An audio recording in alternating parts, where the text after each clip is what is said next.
What if de-radicalization programs are actually achieving the opposite goal, i.e. creating more extremists? Hi, this is Phil Gurski, and you're listening to Quick Hits, a short podcast about national security and public safety.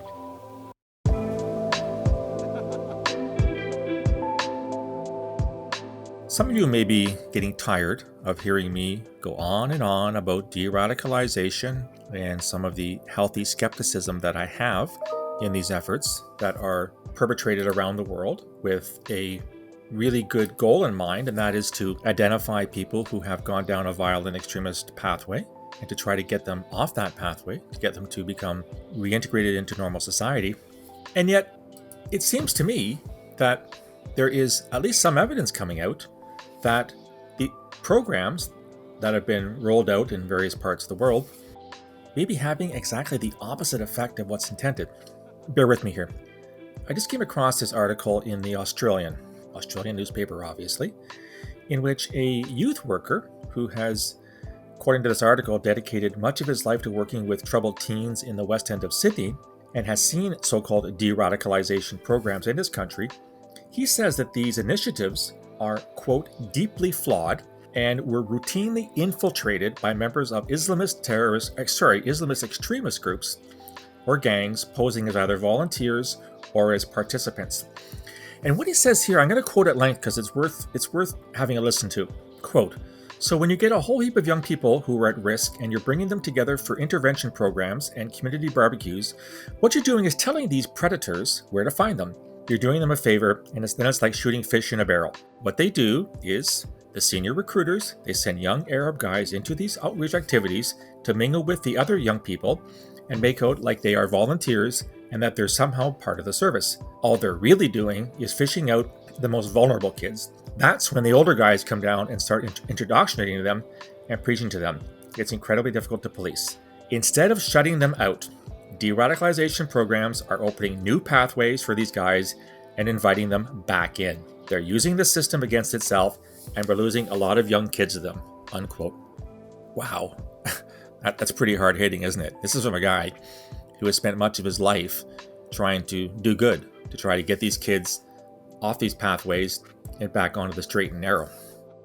It's a damning condemnation of de-radicalization, at least one program that's being used in Sydney, in Australia. I wouldn't go as far as to say it is a complete judgment on all de-radicalization programs around the world, because there are lots of different initiatives, different approaches, different ways of trying to implement these types of ideas. And yet, when I read that account in the Australian, it brought back a real memory for me. One that I talk about at some length in my forthcoming book, The Peaceable Kingdom, which, by the way, should be available in early 2021. Let me tell you about the night I met an Islamist extremist.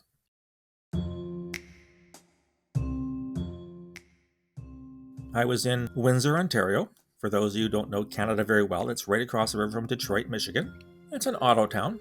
Most of the former big three automakers had plants in Windsor. Working class town.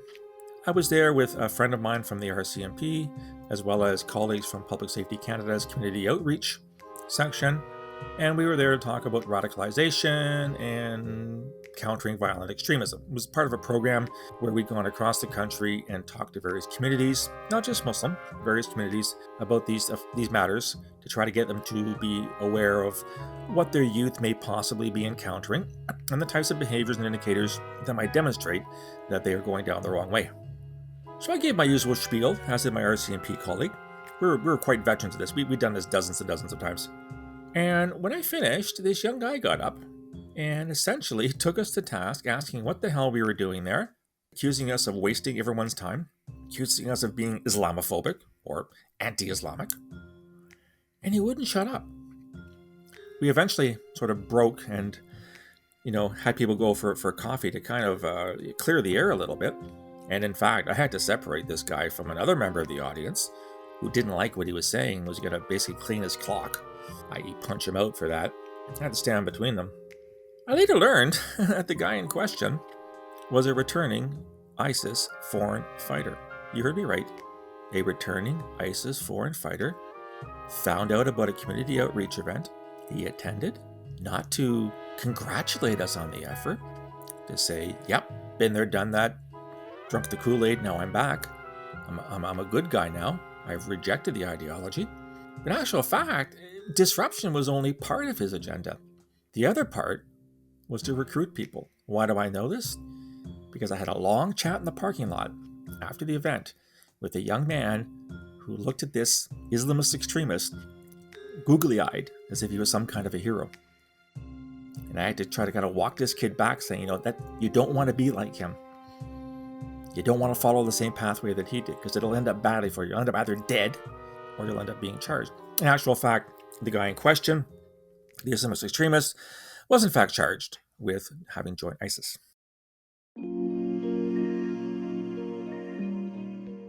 What does all this mean? What it means is that those who develop and deliver deradicalization or community outreach programs have a responsibility to vet who's going to show up.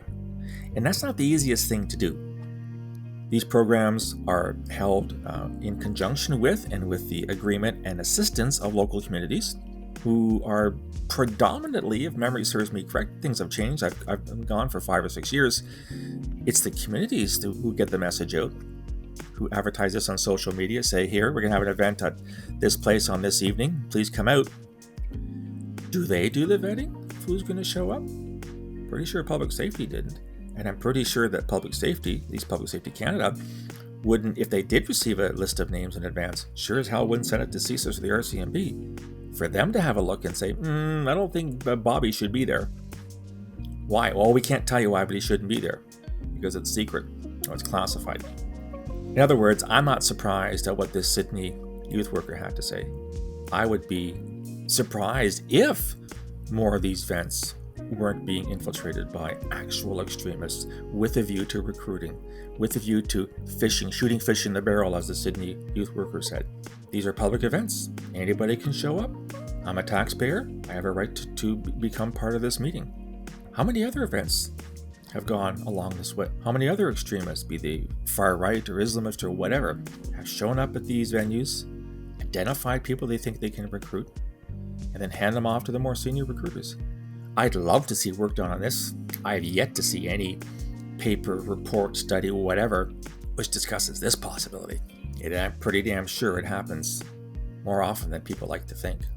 So again, I am not saying that those who are engaged in deradicalization or community in programs, CVE, countering violent extremism programs, are doing the wrong thing. All I'm saying is that you got to do this right.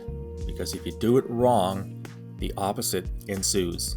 Instead of stopping people from going down the pathway, or instead of bringing people back from violent extremism to more normative behavior, you're actually encouraging them to reoffend or to re-enter the environment in which they became violent extremists.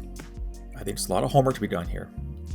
A lot of preparatory work has to be done before these events are held to ensure that the guy I saw in Windsor, the people that are working in the western suburbs of Sydney, do not show up, do not take advantage, do not hijack the agenda. I'd be curious what your experiences are. Anyhow, that's what I think. Won't you reach out to me if you've worked in CVE or deradicalization, either here in Canada or elsewhere?